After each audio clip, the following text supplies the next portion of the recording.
कई नेता भी पहुंच रहे हैं, आम पब्लिक तो पहुंच ही रही है, बच्चे महिलाएं सब पहुंच रहे हैं। और उसी सिलसिले में अभी हमारे साथ सीमा गैबीपुर है। मैडम नमस्कार। क्या कहेंगे मैडम, जो एक तो आपने देखा, कैसा लगा कि एक आम जनता ने भंडारा लगाया आज? तो ये जनता के बीच में मोदी जी के लिए प्यार है। तीसरी बार सरकार बनी है।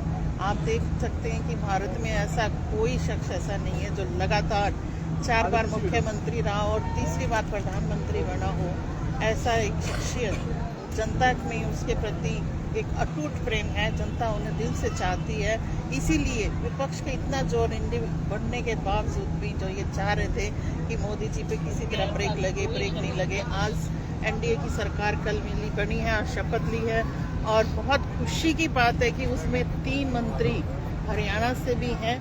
हरियाणा में ये तो है कि पिछली बार 10 की 10 आई थी, लेकिन इस बार उस पर तो हम सफल नहीं हुए, लेकिन 5 सांसद दिए, उसमें से 3 हमारे मंत्री बने हैं। ये हरियाणा के लिए भी बहुत हर्ष की बात है। इस हार सीट हारने का गम, फिर दूसरी खुशी मोदी जी के शपथ लेने की, क्या कुछ कहेंगे? ऐसा है, हारे जरूर हैं, पक्ष एक तरफ हो गया। आप देखिए कोई भी पार्टी 20,000 के आंकड़े से ऊपर नहीं जा पाई, चाहे वो जेजेपी हो, चाहे इंडियन नेशनल लोकदल हो, चाहे बीएसपी हो, सब डमी रहे।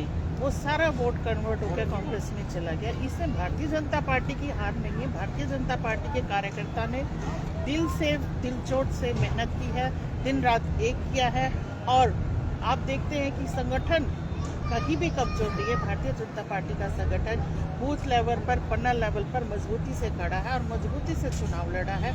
और आज भी किसी के अंदर कोई निराशा नहीं है। सब आज, क्योंकि हमारा एक चुनाव खत्म होता है और दूसरे के लिए तैयार हो जाते हैं। हम विधानसभा चुनाव के लिए आज से ही पुरजोर कोशिश करेंगे। जहां हमारी कमियां रही हैं वहां उन्हें सुधार। क्या ओवर कॉन्फिडेंस था? नहीं, ओवर कॉन्फिडेंस नहीं, मैंने बता दिया ना। अगर सारे ही मारने के लिए एक तरफा भागने लग जाएं तो फिर बचने वाला कहाँ तक बचेगा? लेकिन कमी कहाँ रही? हमें, हमारे कार्यकर्ताओं में कोई कमी नहीं है। बस ये मान लीजिए कि अगर सारी पार्टियों का वोट अगर एक तरफ जाएगा तो उसमें भारतीय जनता पार्टी कुछ नहीं करेगी। लेकिन कुछ तो लोग कहेंगे, लोगों का काम है कहना, लोग कह रहे हैं कि गुटबाजी नजर आई है और कई तरह भारतीय जनता पार्टी का कार्यकर्ता कमल के फूल को लेकर चलता है। उसमें कोई गुटबाजी नहीं है, ना किसी प्रकार की कोई शंका है। वो टिकट के लिए सब भागदौड़ करते हैं, जिसको मिलती है फिर कमल के फूल के लिए कार्यकर्ता। विधानसभा इलेक्शन बिल्कुल पास है। हाँ, और कितनी आशा आपको इसको? तीसरी बार फिर सरकार बनेगी भारतीय जनता पार्टी। लेकिन अब की बार तो 400 पार का सिस्टम ऐसा ये बात तो आप मोदी जी के लिए भी कह रहा था मीडिया, लेकिन फिर भी एनडीए की तो पूर्ण बहुमत से बनी है। आप देखिए भारतीय जनता पार्टी की जितनी सीट आई है उतनी तो उनके गठबंधन की सीट भी नहीं है। जनता रूठी है, मनाओगे कैसे? जनता मान जाएगी। थोड़े बहुत अपने परिवार के अंदर होती हैं, थोड़ी बहुत जो कमियां रही हैं उसको सुधार रहे हैं। ये मान रहे हैं कि सरपंची का जो था वो था, थोड़ी नाराजगी थी लोगों में, उसके लिए सुधार कर रहे हैं। बाकी ऐसा बिल्कुल नाराज होती तो कोई बहुत बड़ा मार्जिन नहीं है। उकलाना 25-30 हज़ार वोटों का ये लगा लो, 25,000 वोट हमारे आते हैं, हम जीत जाते। 25-30 हज़ार की हार बहुत बड़ी हार नहीं है। हारना तो वो होता है, आप देखिए ना कि 3-3 लाख 8-8 लाख से हारे हैं। जी सीमा जी, उकलाना में भी थोड़ा सा रणजीत जी पीछे रहे हैं, उसका क्या कारण मानते हैं आप? और अब क्योंकि वहाँ जेजेपी के विधायक थे और जेजेपी से अलायंस टूट चुका है भारतीय जनता पार्टी का, तो किस तरह से देखते हैं आप उकलाना विधानसभा? खुद तो कहीं फाइट में थे ही नहीं जेजेपी वाले। उन्होंने ये था कि भारतीय जनता पार्टी नहीं जीतनी चाहिए, वो सारा वोट कन्वर्ट होकर कांग्रेस में गया। ऐसा नहीं है कि कांग्रेस वहाँ बहुत ज्यादा उठती।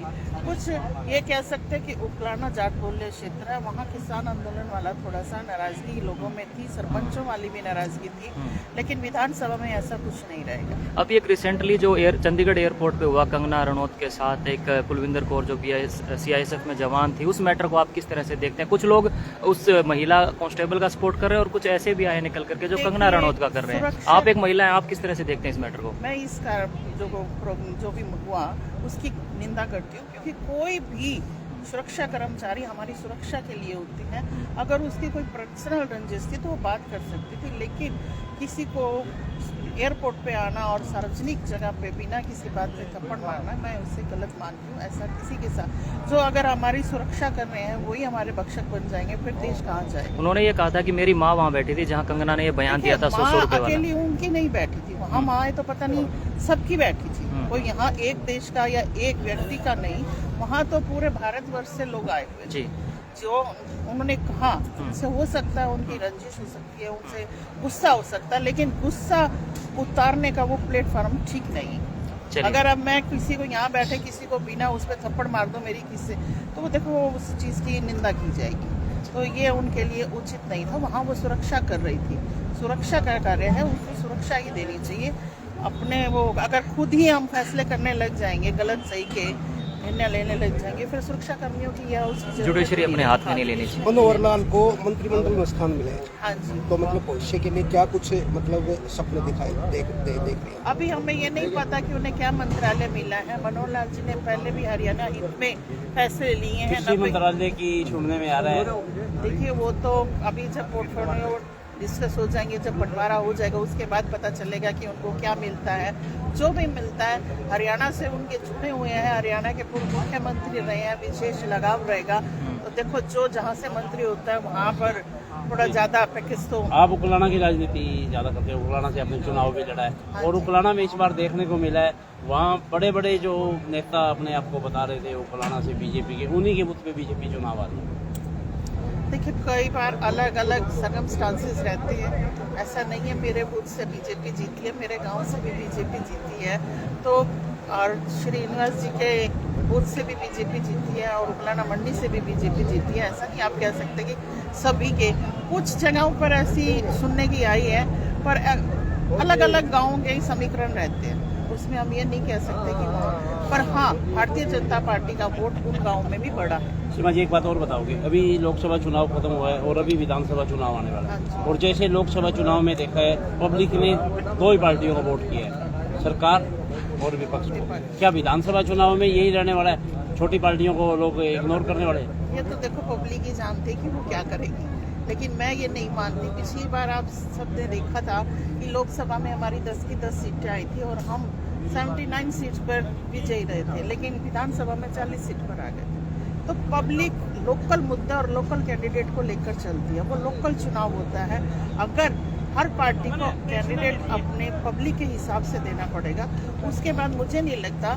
और हरियाणा की जो एक नीति रही है वो सेंटर की सरकार के साथ चलता है, ऊपर मोदी जी की सरकार है, तो हरियाणा में निश्चित है कि दूसरी बार भारतीय जनता पार्टी की सरकार। जिस प्रकार से पिछली बार 10 लोकसभा सीटें जीती थी, लेकिन लोकसभा चुनाव के बाद अब की बार 75 पार का नारा जो है हरियाणा में लगा था विधानसभा इलेक्शन। हाँ जी। तो अभी कितनी उम्मीद लगा रहे हैं? देखिए उम्मीद हमारा ये है कि 60 के आसपास सीटें हमारी भारतीय जनता पार्टी की हरियाणा में तीसरी बार में आएंगी। आंकलन जो आज भी हम 45 पर खड़े हैं। सीमा जी एक बात, अकुलाना विधानसभा के काफी गाँव में करोड़ों रुपए सरकार ने दिए पब्लिक हेल्थ, और पानी की सुविधा अभी भी नहीं है। क्या ऐसा है, भ्रष्टाचार का इतना बड़ा है, उस पर कोई इंक्वायरी मैं होगी? ये तो नहीं कहूँगी। आज गांव में हम जाते हैं, पानी की स्थिति में पहले से बहुत ज़्यादा सुधार है, लाइट की स्थिति में पहले से ज़्यादा बहुत ज़्यादा सुधार है। पहले कभी भी इतने घंटे लाइट, आज टाइम के समय में गांव में 20 से 22 घंटे बिजली, सभी गांव में 24 घंटे भी बिजली मिल रही है, पहले ऐसा नहीं था। और पानी की भी कुछ गर्मियों के समय में आप जानते हैं नहरों की सफाई और उसको लेके कुछ दिक्कत हो जाती है, बाकी फिर भी जो हालात पीछे से उससे काफ़ी हालात में सुधार है। भ्रष्टाचार नहीं हुआ? नहीं, भ्रष्टाचार पे लगाम लगी है, भ्रष्टाचार नहीं। पब्लिक वैसे ही झूठ बोल रही है। पब्लिक कहाँ कह रही है भ्रष्टाचार? मैं आपको सबूत दिखाऊंगा, वीडियो आप काफी सबूत वीडियो चली दिखाइए, है, अगर कोई ऐसा एक आधा कोई केस है तो उस पर जरूर काफी कार्रवाई वीडियो करें। चली है वीडियो। ऐसा है, आप मुझे दीजिए कि फलाना व्यक्ति अगर सबूत होंगे तो उसके खिलाफ कार्रवाई की जाएगी। सीमा जी, महिलाओं के हक में महिलाओं जिस प्रकार से सरपंच बनी है गांव में 50% आरक्षण के तहत, लोग नाम भूलते जा रहे हैं, चूंकि आप महिला है, तो इस विषय मतलब आपका क्या मतलब है? नहीं, आप कहाँ नाम बोल रहे हैं? आप गांव की किसी भी पट्टी पे जाइए, वहाँ सरपंच की फोटो और गांव नाम समेत लिखा हुआ है। प्रतिनिधि की बात चल रही नहीं, है। प्रतिनिधि की फोटो नहीं लगती जी। अगर महिला खुद सक्षम होना पड़ेगा तभी पुरुष आगे आने इस बारे देंगे, में नहीं मैं तो- आपको बता सकता हूँ, कई गाँव में जो कुर्सियाँ रखी है और है, वहाँ पे सरपंच प्रतिनिधि का नाम लिखा हुआ है आपके उकलाना हल्के।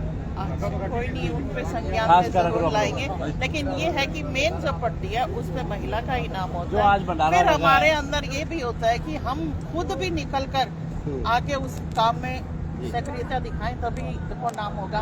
अगर चुनाव लड़ लिया और उसके बाद हम बाहर नहीं निकलेंगे तो लोग भी नहीं जाएंगे। जी आज जगह जगह भंडारे लग रहे हैं और जिसमें एक बिरजा ये मोदी चौक जी- पे भी है मोदी जी की तीसरी बार मोदी जी के प्रधानमंत्री तीसरी बनने बार आप क्या कहना चाहते हैं? मैं यही कहना चाहती हूँ, जनता का प्यार है और वो इस भंडारे के रूप में दिख रहा है कि आम पब्लिक यहाँ आकर भोजन ग्रहण कर रही है।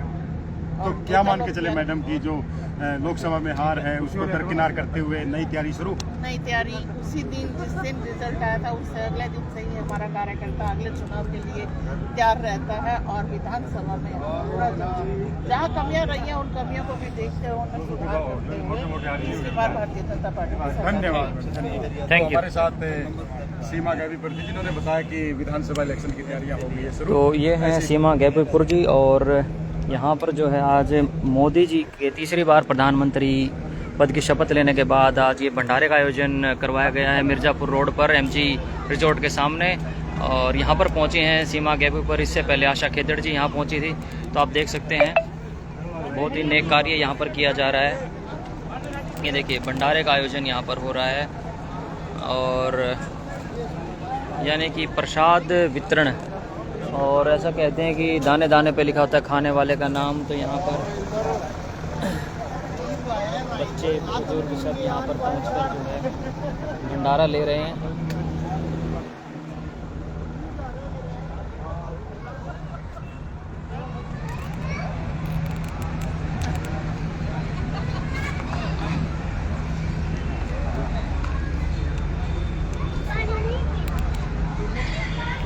तो इस लाइव को यहीं पे एंड करते हैं। हमने बातचीत करी सीमा गैबीपुर से, जो एक बार चुनाव भी लड़ चुके हैं उत्कलाना रिजर्व विधानसभा से, और इस बार फिर विधानसभा की तैयारियों में है। इस लाइव को यहीं पे एंड करते हैं, शेयर कर देना। और आप किस तरह से देखते हैं मोदी जी की तीसरी बार प्रधानमंत्री बनने की शपथ को लेकर के, कमेंट बॉक्स में अपनी प्रतिक्रिया ज़रूर दें।